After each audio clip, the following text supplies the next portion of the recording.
Ferntastic morning, everyone, and welcome to MTV. Melanie talks to Vinci. A quick talk, real talk, and an inspiring night with iFern Nation. Let us welcome your hosts for tonight. iFern Diecast Car Club President and SFVP, Vinci Abella, together with our special mentor and host, Emerald Presidential Director, Melanie Asuncion.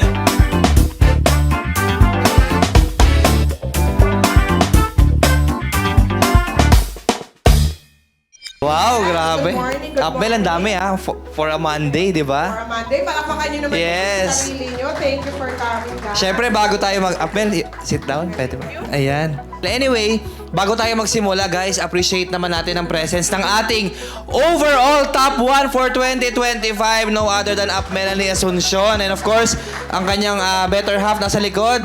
No, i-recognize ko din. Up Alexis Asuncion nasa likod. Palakpakan naman natin. Ayan, anyway. Guys, excited ba kayo matuto sa ating overall top 1? Kinakabahan naman ako. Di ba? Sana tama yung masabi ko sa inyo. Sure naman ako. Sure ako. Tama yung sasabihin ko sa inyo. Kasi we will base the answers from our experience, hindi from the book. Okay? Kasi iba yung book, iba yung experience. Diba? So, ito yung moment, guys, na maa-absorb natin lahat ng wisdom, lahat ng knowledge, lahat ng experience ng isang Melanie Asuncion. Gusto niyo ba yon?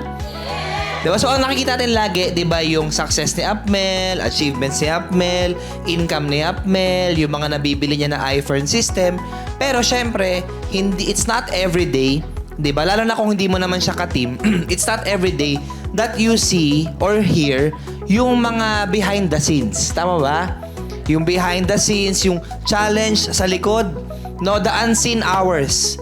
Right? No? So ako, bago tayo mag-start, if there's one thing, Upmel, na sobrang saludo ko sa'yo, ang gusto kong kopyahin sa'yo, hindi yung resulta eh. Ang gusto kong totoong kopyahin kay Upmel, alam niyo kung ano? Sabihin niyo ano? Yung sipag. I really respect the grind of Upmel, no, and Up Alex. Grabe yung work ethic nila. Kaya nga hindi ako naiinggit sa resulta nila eh. Alam mo bakit? Kasi hindi ko pa naman kaya yung sipag na meron sila. So, Dagdagan ko lang, no, lesson ngayon for this very first few hours or minutes. First, yung sinabi niyang work ethics. Work ethics plus discipline is equals excellence. So, that's the formula. Kasi yung work ethics kasi hindi siya mababantayan. So, pwede mo siyang dayain. So, work ethics plus discipline talaga is equals excellence. So, yun nga, tama ka. Parang behind the success, behind the 380 million pesos, wala kaming dinayang grind. Wala talaga. As in, kahit tanungin mo yung mga buong unstoppable, pag wala ako dito sa linyang to, nandito ako sa linyang to. Pag wala ako sa taong to, nandito ako sa taong to. Pero most of the downlines, pag wala yung upline, wala na silang grind. So, yun yung wrong talaga. So, ever since na nag-start kami, yun talaga, work ethics talaga yung pwede ko lang ipagmalaki. yes. Ayun. Anyway, so guys, last week, no, yung session namin with Sir Tom, ang nakakatuwa up kasi ang ganda nung tanggap sa MTV. Ang daming tanong, sobrang daming tanong, no, hindi naman natin kaya sagutin lahat agad yun. No, pero syempre namili kami ni Upmel ng mga magra-run through kami ngayon. Random lang, no, yung mga tanong. Iniipon kasi ng SOCMED. Pag may tanong ka dyan, iniipon niya ng SOCMED. This is the moment for you to ask yung mga networking questions talaga. Yes. Diba? Ayan. So, Upmel, meron ako ditong tanong.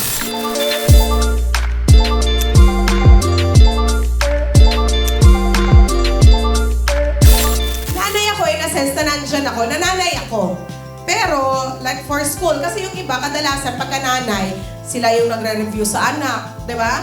Sila yung sila yung naghahatid sundo. Sa part na yan, hindi mo talaga ako maasahan. Okay. And balik dun tayo sa work ethics. Ever since nasa call center pa ako, kahit yung panganay ko, hindi rin. Wala din talaga. Kahit saktuhan na yung pera namin, mayaya talaga ako. So, there is no such thing as balance. There is no such thing as balance. Sa akin wala talaga. Ang mga gusto ko, mag-serve sa church. Kahit gusto ko mag-serve sa church, sabi ko, ba't hindi ako tinatanggap ng church? So, tinanggap ko na sa sarili ko na parang, Wala eh. Ito talaga siya. Walang kung baga sa 100%, siguro 90% iFern ako. Parang gano'n. Kasi, the 10%, yun yung hati-hati siya. Parang, sorry kay Lord. Kasi tinanong ko naman kay Lord, Lord, saan ba talaga ako? Wala eh. iFern is my community talaga. iFern is my yung parang, yun talaga yung mission ko. Parang gano'n. Pagdating sa family, pagka bibigyan ko kayo ng isang araw kung paano yung ginagawa namin. Pagdating sa family, pagising yung anak ko, kikis sa amin kasi papasok siya. Pag-uwi, sometimes tulog sila. Pero, ang maganda kasi sa business natin, hindi kagaya ng call center, kasi the same lang din naman eh. Sa call center, wala din akong oras sa kanila. Sa iFern, ganun din, wala akong oras sa kanila. Pero, ang maganda, nadadala ko sila. Yes. That's the difference. So, ang difference, nadadala ko sila, nakikita nila yung kung paano ako. And, lagi kong iniisip, sorry siguro mali ako, correct me if I'm wrong, lagi kong iniisip, iiwan din ako ng mga anak ko. Kagaya ng pag-iwan ko sa magulang ko. Nagigets nyo ba? Tama.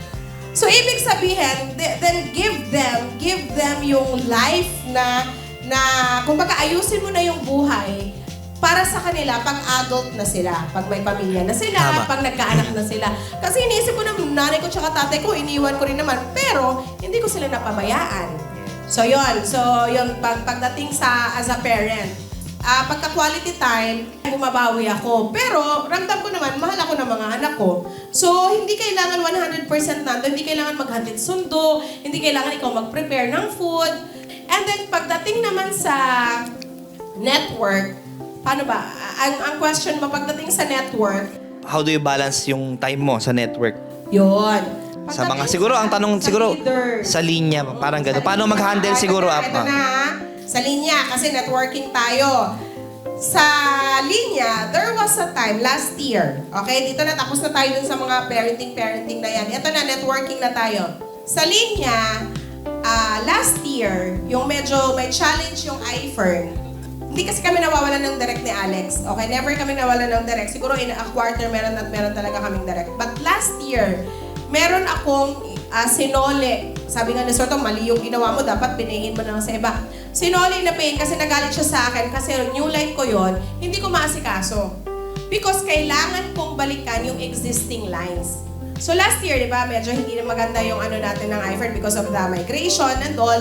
So nakatutok ako sa mga existing lines. Existing. Okay, the reason guys, maganda ang new lines. Okay, maganda ang new lines kung solid ang existing lines.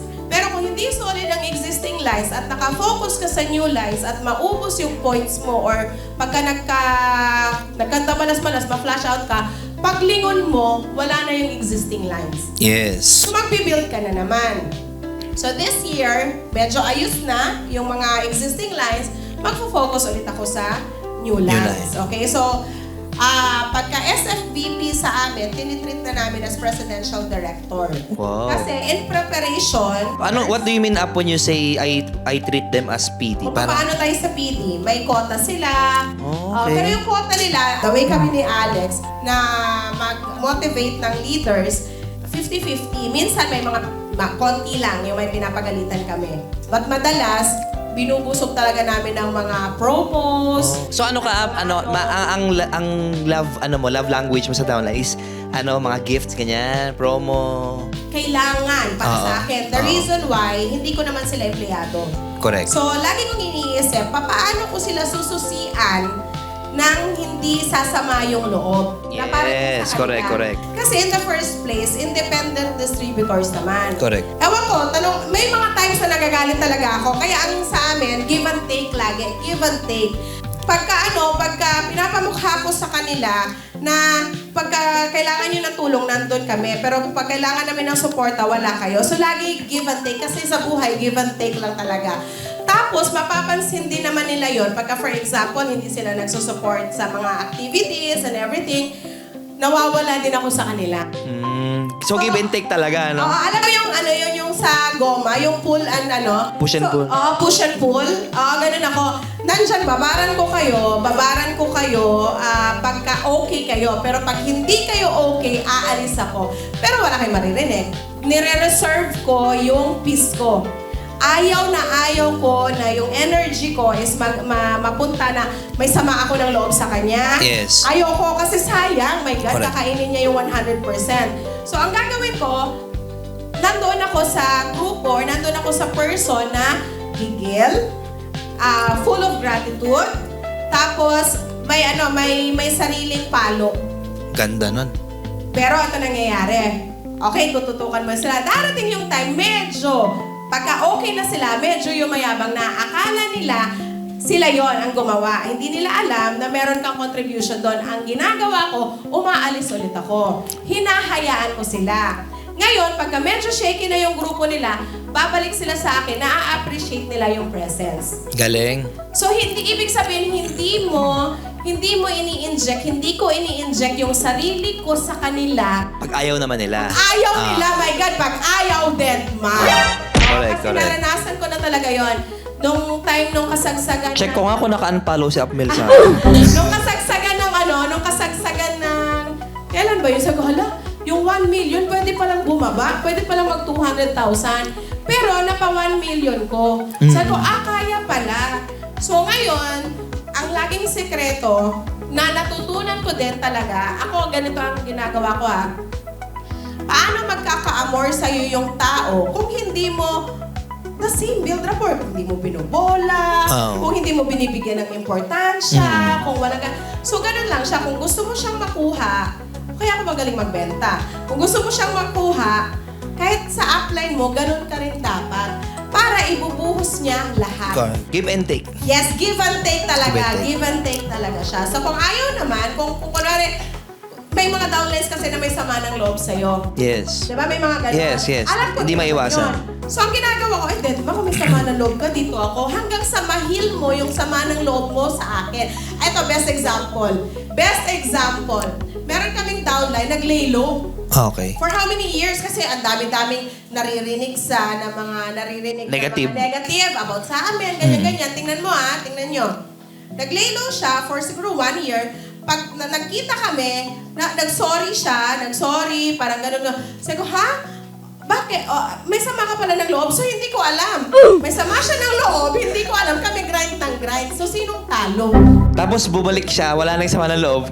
Doon mo na lang nalaman. Oo, diba? Parang, Ang galing. Okay, so hindi pala tayo okay because of mga bulong-bulong. So ngayon, ang ginagawa ko, kung may mga person na ganon, deadma ako, pupunta ako dun lagi ever since yun yung formula ko. Magaan, yung, yun nga, yung May gratitude, tapos may kusang palo. May kusang palo. Yun. Guys, natandaan niyo yung sabi ni Apmel. Ulit nga, ano yung tatlo?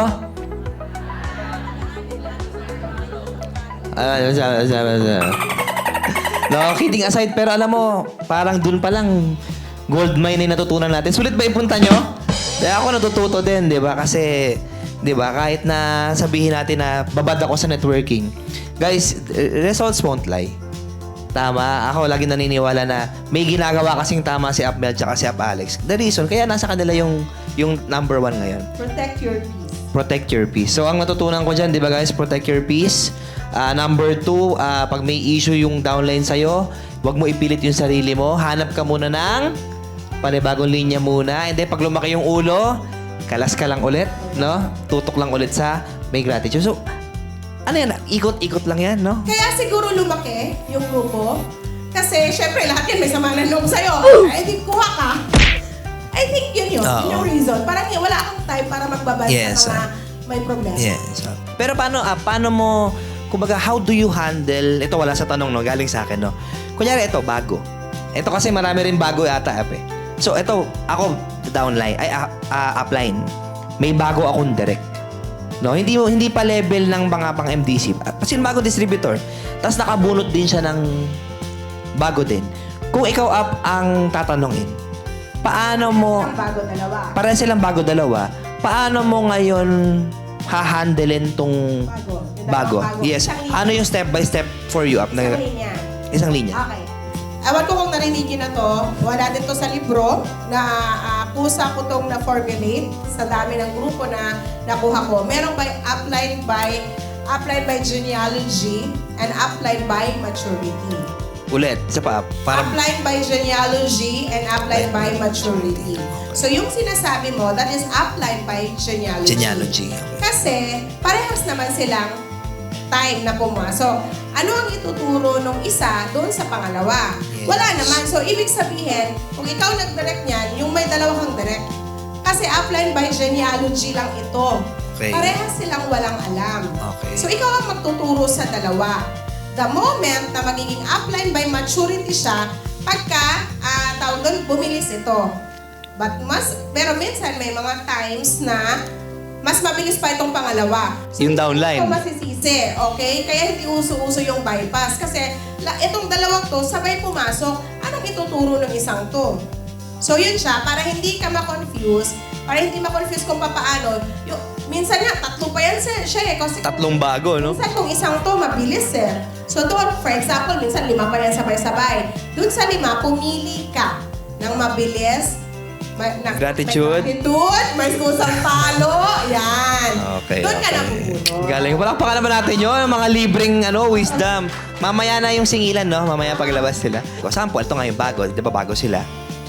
Ano yung unang tatlong papagawa mo sa kanila? Kunyari, ito bago. Ano yung una nilang tingin mo na tatlong bagay mo na dapat nilang malaman or gawin? Office talaga. Okay? Ako, believer talaga ako ng centering. Believer ako ng makikita yung warehouse, makikita yung office. Kasi, mas mapasakay mo sa kotse mo. Kasi, ramdam na dati, imagine niyo yung bago nyong direct. Yung bago nyong direct is sanay sa normal world nila. Which is ang normal world nila, kung nagko-commute man sila, imagine mo nagko-commute. Okay? Nagko-commute, ganyan. So, pero pagka napunta sila dito, parang Disneyland ang na parang Yes. ang daming kotse. So, babaliwin mo talaga ng bonggang-bongga. Even mga professionals. Yan, believer ako, kailangan umattend ng sizzle, kailangan na dito sa office, kailangan makita yung warehouse. Yun talaga. Kasi, siguro, doon ako nabaliw. Baka iniisip ko, baka lahat ng tao, ganun. Kasi pagka pupunta ka sa iFern, parang hindi siya reality.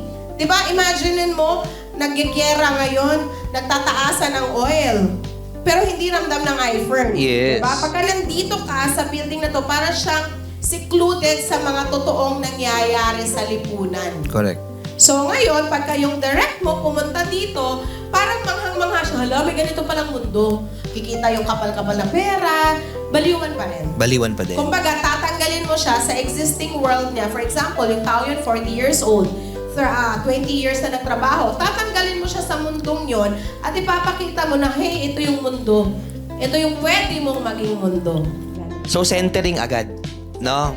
Kumbaga, ang first homework ng bago, Yes. o kung may bago ka, mabit-bit mo dito. Yes. No? And syempre, maganda din kung may mga MDCs na nandyan, PTs na nandyan, pakausap mo, no? Kasi para, syempre, at baka too much familiar ka eh. 'Di ba? Correct. Para may ibang perspective din.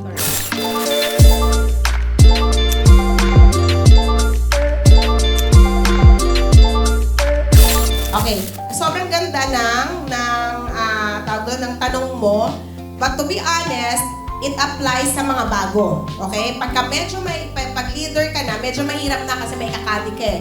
Pero this questions applies to bago, which nangyari din sa amin yan. Facebook page. Facebook page. Yung tinuturo na blitz marketing. Yan. So, kumbaga, para ka magka-direct, dapat nagpo-prospecting ka. Okay? Bago ka mag-prospecting, dapat may leads generation ka.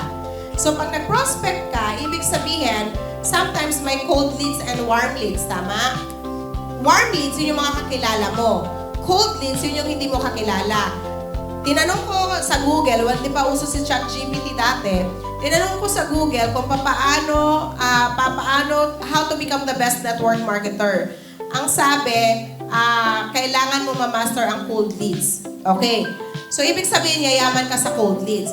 So, prospecting, warm leads, and cold leads. Yayaman ka daw sa cold leads. Ibig sabihin, ima-master mo ang cold leads.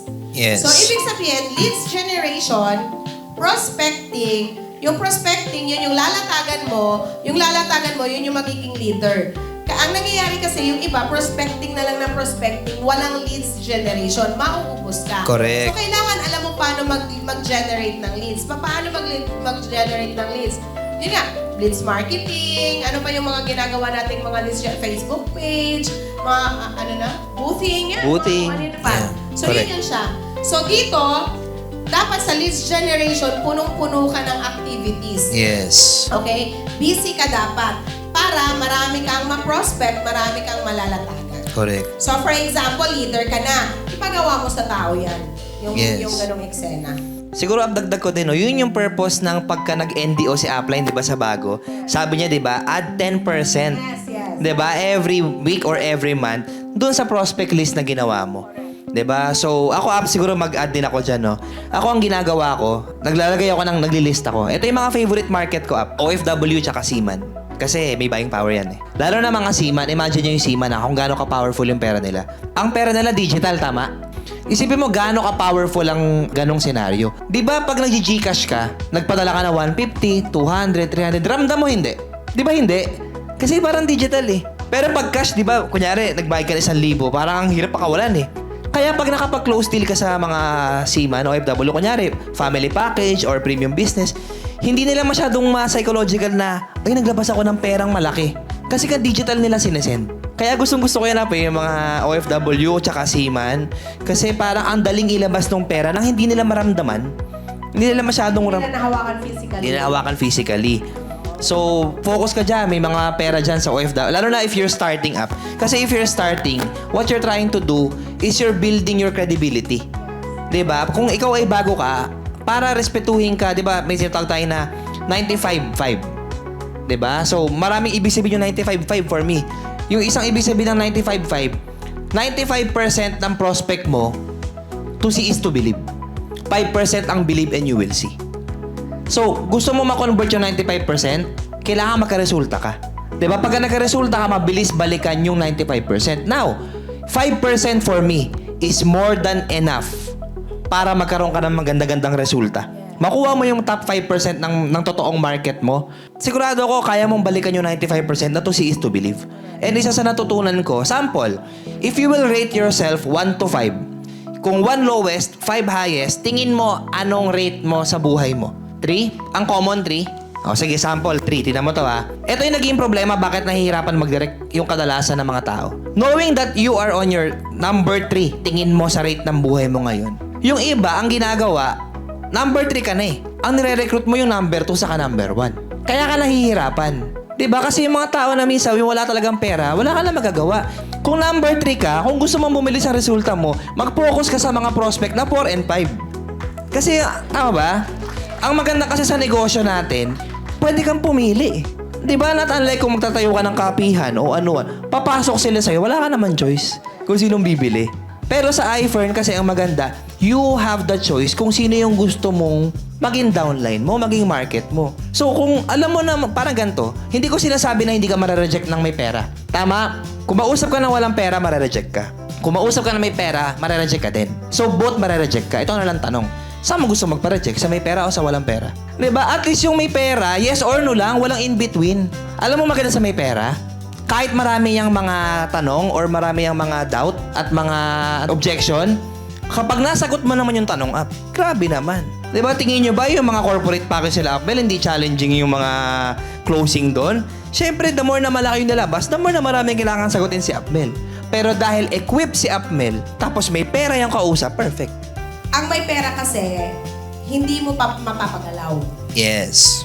So, kailangan ng normal na kagaya natin. Yes, kagaya correct. nyo na nandito, na kailangan equipped Correct. para kunin lahat ng may pera. Correct. Okay? So, for example, lahat tayo may pera yung kinuha. Huwag kang mag-expect na gagalaw. Kagaya ng mga corporate package ng mga doctors, hindi naman sila gumagalaw. Yes. Pero kailangan ko ng mga tao na may division of labor. Yes, namin. correct, correct. Nakakalaw. Correct. So, yung for kaya yung network marketing or yung iFern per se, para siyang gitna, gumigitna siya, yung mayaman at saka mababa, magmi-meet sila sa gitna. Yes. Kasi yung mga kagaya natin, sila yung mag-aalaga sa mga mayayaman na makukuha. Tawag sa atin middleman. Yes, middleman. So, yun yung formula. Kukunin mo yung mga mayayaman, pero meron kang ka-division of labor. Kasi for example, ako, lahat mayayaman yan. Hindi ko kayang alagaan yung mga yan. Yes. So, kailangan meron akong siguro 5 to 10 para alagaan yung mga mayayaman. Yun yung formula. Correct. talaga. So, hindi natin yung mayayaman lang na mayayaman kasi ay wala, lawit yung dila mo. Pagod ka. Pagod ka. Oo, Ganun. correct. Correct. So, sobrang galing ng sinabi ni Vinci, equip kasi. Correct. So ako naman, pumasok naman ako sa iFern, hindi naman ako equipped. So kung nung kumita, binihisan, inano yung iFern system, kaya ako naging equipped. Yes. Kaya ako ready lumabon ng mga mayayaman. Kasi Correct. maganda naman talaga yung iFern kahit saan, kahit kanino. So for example, 10 kayo. So yung 10 na yun, makakuha ng tagsa 10 mayayaman, ay day, kumusta yung kita mo? Correct. Ganon siya. Diba? Sabog yung kita mo. So, ganon siya. Yun yung formula. Yes, 'di ba? So, parang ganun lang, 'di ba? Kumbaga isipin mo, lahat kayo 10 downline na level 3. Tapos ang target niyo yung mga 4, 'di ba? Mga 5. Tapos kumakapal yung mga level 3 na magagaling mag-close ng level 5. 'Di ba? Parang ang ending pa din 'yan, ganito. Ang ending pa din 'yan, magkakasama tayong maraming level 3 Yes. na namimingwit ng level 5. Correct. Oo. Diba? Kasi ang diferensya naman up, yung level 5 naman, ang challenge mo naman dyan, syempre yung uhaw at gutom, di na masyadong uhaw at gutom yan. Yes. Ang gutom nasa mga katulad natin, kagaya yung literal gutom talaga ako. Yes, tama. Nagigets nyo? Nagigets nyo how it works? Ganon siya. So, pinaka-importante, you need to be equipped, you need na bihis ka. Tsaka ang pagdidirect up, momentum din no? Momentum. Momentum siya So, kailangan momentuman mo. Dapat, kung bago ka dito para sa mga luma, kung bago ka, dapat talaga naka-set ka na, okay, ito yung, kasi yung paano yung, ang ganda ng tanong ni Marvic, no? Pero i-twist ko ng onte. Kung paano yung 2 to 3, siguro mas ang fokusan mo, gaano kadami ka usap mo. No, lalabas yung direct dun sa dami ng, kasi sa totoo lang, di ba minsan nangyayari yung akala mo mag-join, di ba hindi nag-join? Malasahan ng baraha. Di ba po? Tapos yung hindi mo ine-expect, siya pa yung nag-join. So, at the end of the day, for me, this is just a numbers game. The more entries you send, the more chances of winning. So, mas marami kang kausap, edi mas maraming chance na magkaroon ka ng direct. Pag na-master nyo talaga yung cold leads, imposibleng wala kang direct. Kahit Yes. ayaw mong mag-direct, makaka-direct ka. Yes, totoo.